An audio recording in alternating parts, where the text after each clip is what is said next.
right, welcome back to, where are we? Red Rock Harley-Davidson. You haven't eaten your breakfast yet. That's why. That's why. I haven't. Saharan Rainbow for the Honor Flight of Southern Nevada Pancake Fundraiser. And joining us now is the PR individual Brock for the Combat Veterans Motorcycle Association, which is a national organization but heads up a local chapter here. Good morning, Brock. Thank you for stopping by. Good morning. Thank you for having me. Our pleasure. So what brings you out today besides good pancakes? To support the overseas flight, or the Washington, D.C. flight for the World War II vets.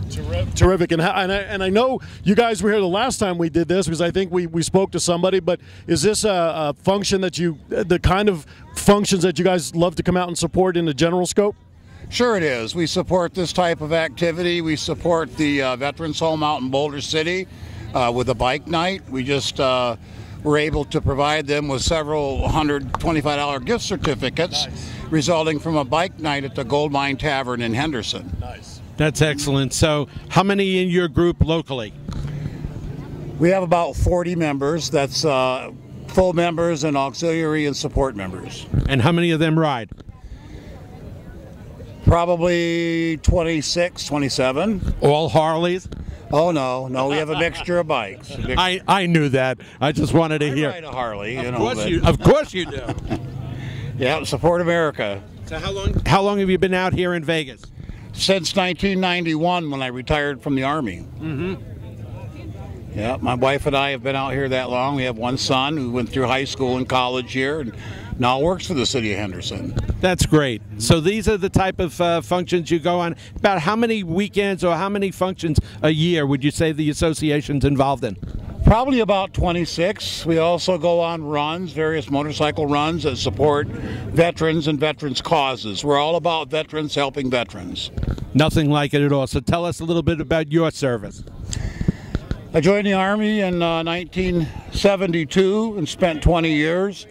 I had assignments in Germany, Italy, Wisconsin at Oscar Mayer Meatpacking Company, if you can believe that, Fort Leonard Wood, Missouri, and I was in the Republic of Panama when we invaded. I was assigned down there to an Army hospital.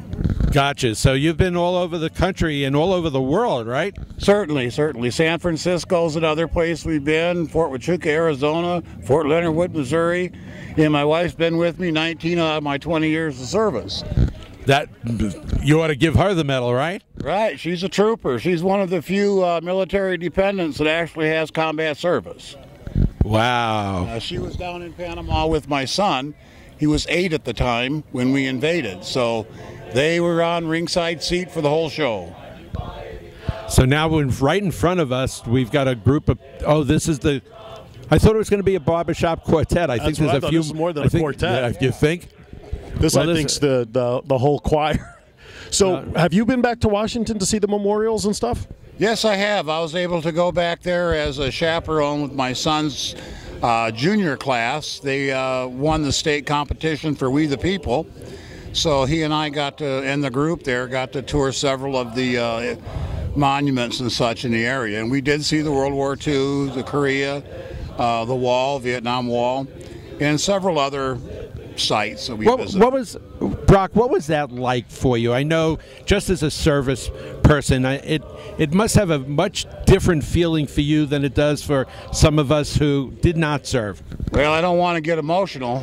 That's okay. You'd have me in tears. Be the first one. But as you get older and you have your own kids, and you stand in front of that Vietnam Wall and see all those names, they're kids.